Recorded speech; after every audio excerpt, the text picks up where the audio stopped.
Enough about Bitcoin. All you're doing is losing people's money. Why do you want people invested in gold and not make any money? The only people who make money out of Bitcoin are those few people at the beginning. Everyone else is not making money right now. 92% of people that have invested in Bitcoin have made money at the current market prices. You're just saying for people to invest in Bitcoin because you're one of the early people. You're getting people to invest so you can make money.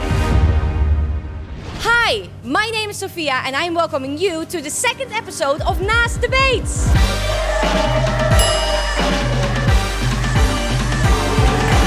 Today we have a very interesting topic to debate. Bitcoin versus gold. What is better, what is safer, and what should you invest in? On my left I have Rockwell Shah. Hi, I'm Rockwell Shah, co-founder of Invisible College, a Web3 university, and I believe Bitcoin is a much better asset than gold. And on my right I have Alex Dweck defending gold.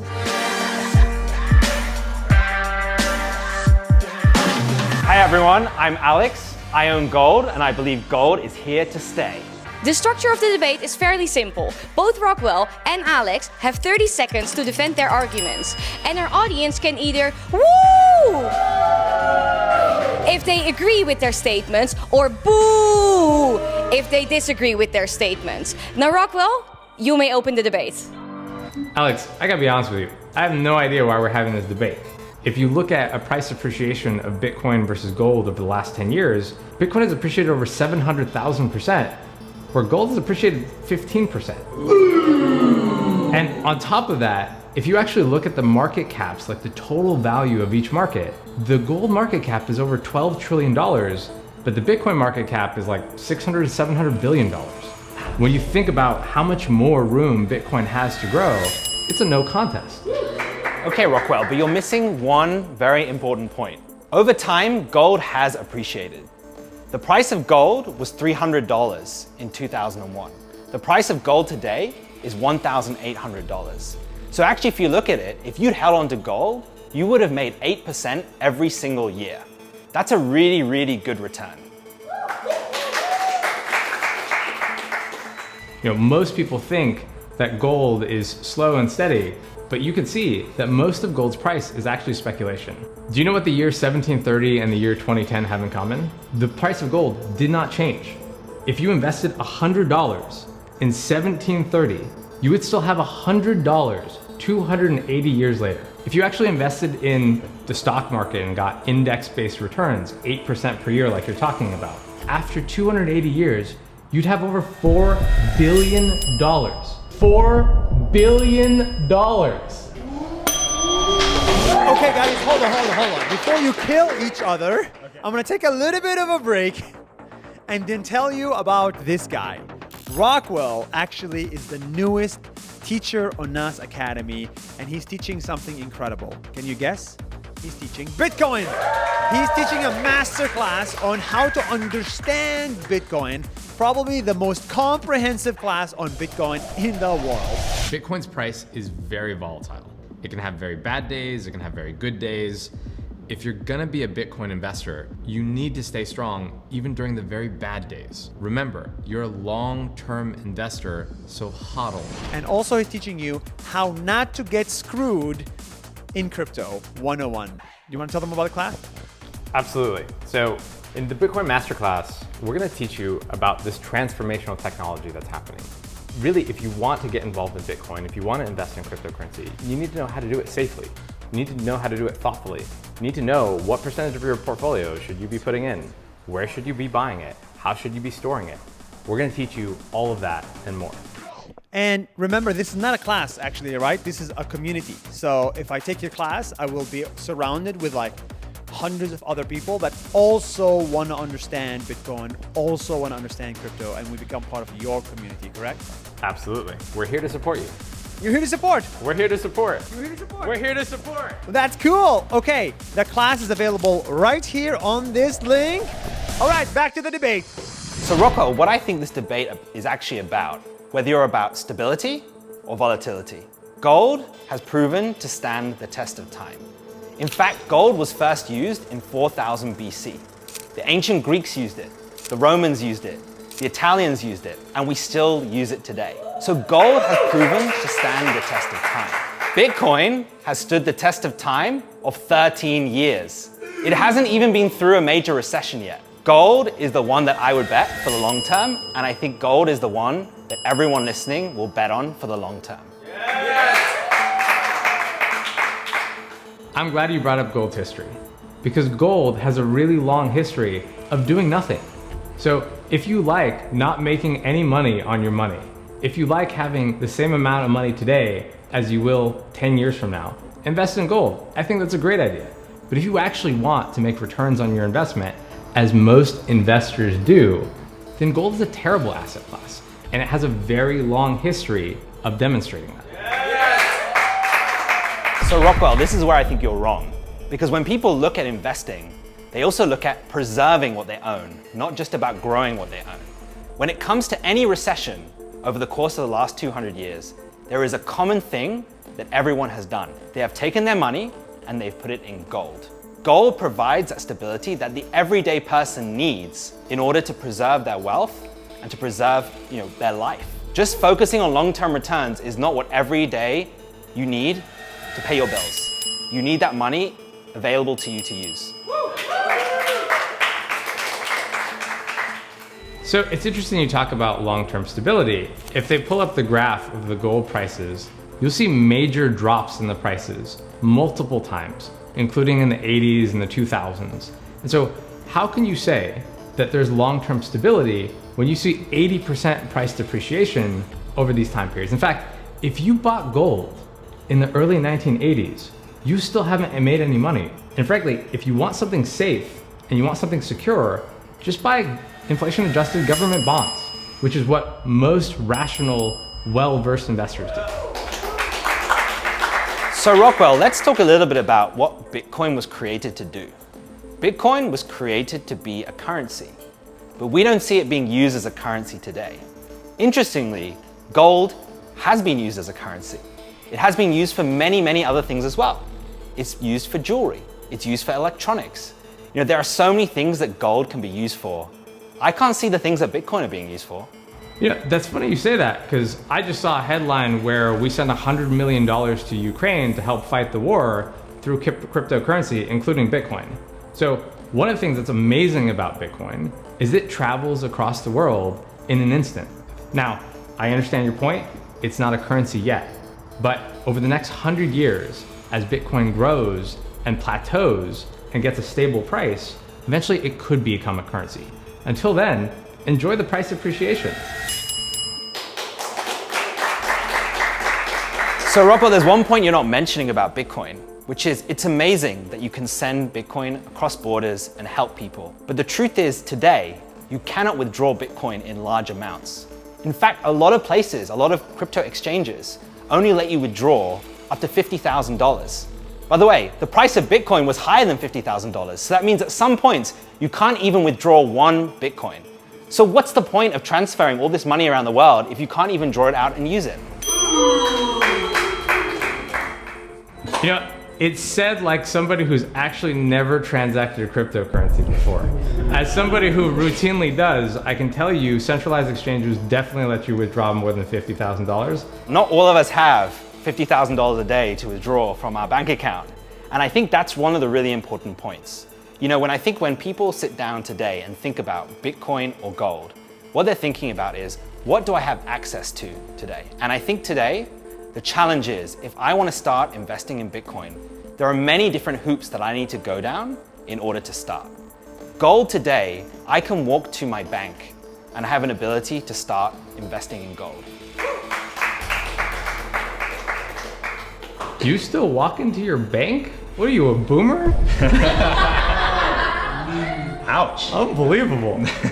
I think it's quite clear, if you want to invest in assets of any kind, whether it's gold or stocks or cryptocurrency, there are many ways to do that.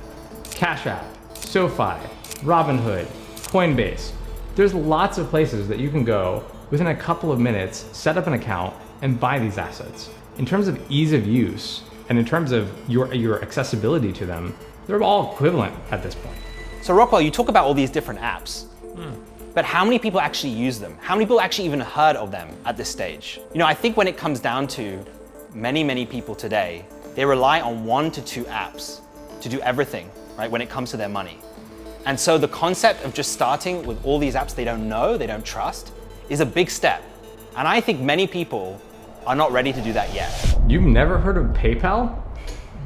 Like, seriously, you might actually be a boomer. I mean, I don't know. Like, there's so many apps. It's so accessible. In fact, over 50 million Americans transact with cryptocurrency today. Globally, we're talking about hundreds of millions of users actually have access and use crypto today. So one of the important things when it comes to investing for me, and I think for many others, is around safety. When I think about investing my money, I want to ensure that it's somewhere trustworthy, that I have a fallback, that it's reliable. And I think what gold has been able to show is that it has regulation around it. If someone's a broker in gold or a trader in gold, they have a whole system of how they should behave. Bitcoin, they do not yet necessarily have a system in place to hold people accountable. And I don't know about you, but I want to be able to know that I have a system that I can trust. It's funny, the things that you're saying, I'm not quite sure that you've researched them fully 100%. Many of the gold ETFs are unregulated.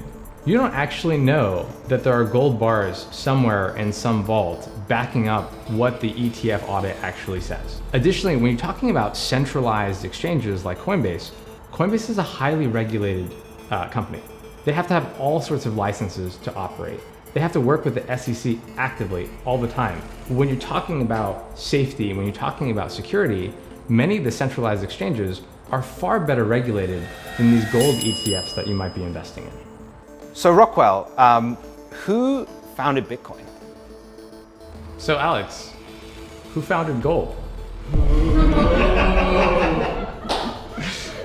So the fact is that gold physically exists. Gold is here in the world, and we can actually find gold, right? With Bitcoin, we have claims that someone created it, but no one is quite sure who that person is. We don't know the ethics of that person. We don't know whether there was, another agenda, and we don't know whether those people who have essentially accumulated wealth through Bitcoin may have other purposes or other things that they do. There is no visibility at all over this. The beautiful thing about Bitcoin is that it stands on its own. It doesn't need a founder. The code is open source, it's auditable. And that's the point, that if we want to live in a world that is more decentralized, we need a system that's not reliant on a human being or a set of human beings. It doesn't really matter what the ethics or who this person was. What matters is what the code enables. All of the use cases that's building a new money, a new digital decentralized money that's tamper-proof from centralized control. So one point we need to talk about when it comes to Bitcoin and it comes to gold is the number of scams that get reported. Day after day after day, you read about someone getting scammed. You read about people losing all their savings. There is no accountability with Bitcoin when it comes to scams.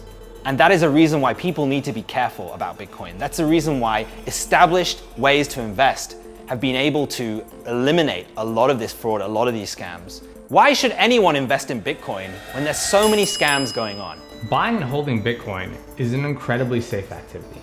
But just like any technology, there's many sides to this. I get phone calls almost every day about some expired warranty for my car that I don't have, right? Scams are prevalent in all areas of our society, not just cryptocurrency.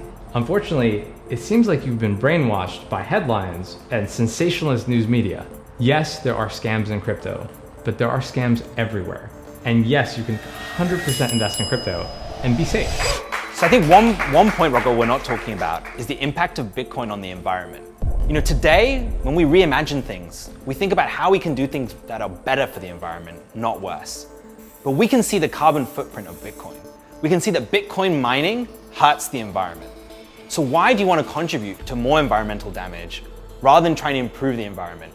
So one of the fantastic things about Bitcoin is that over half of the energy used to mine Bitcoin comes from renewable energy sources. In fact, they're building it in areas that oftentimes are remote villages or places where you wouldn't necessarily see this infrastructure. And one day, many years from now, past the year 2040, when all the Bitcoin mining stops, that infrastructure will remain and can be repurposed to build local community energy resources and frankly contribute to the energy pipeline of the world. Wow, that was an intense debate. Now, before we let the audience vote, I would like to hear your closing arguments. Alex. So today we've had good points from both sides. And I think from my perspective, it's not saying you can't invest in Bitcoin or you can't invest in gold. I think what you really need to decide is this. Am I for stability or am I for volatility? I think day to day, when I live my life, I want more stability in the money that I have. And that's what gold and other assets similar to gold bring.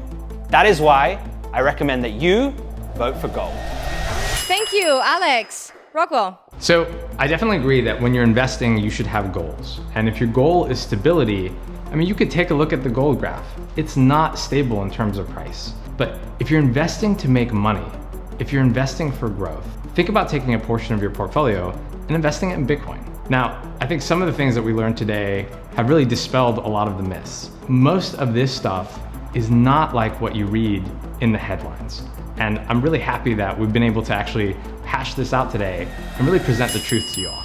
And now it's time for the audience to vote. Oh, damn. Oh no. Oh, damn, bunch of old grandpas in the audience. Boomers! Boomer town. Boom. Oh, it's getting Steven. close. People that believe in the future. You see the people that believe in the future? Common sense will prevail. Oh my god, this is a mauling. And we have a winner, and it is Bitcoin!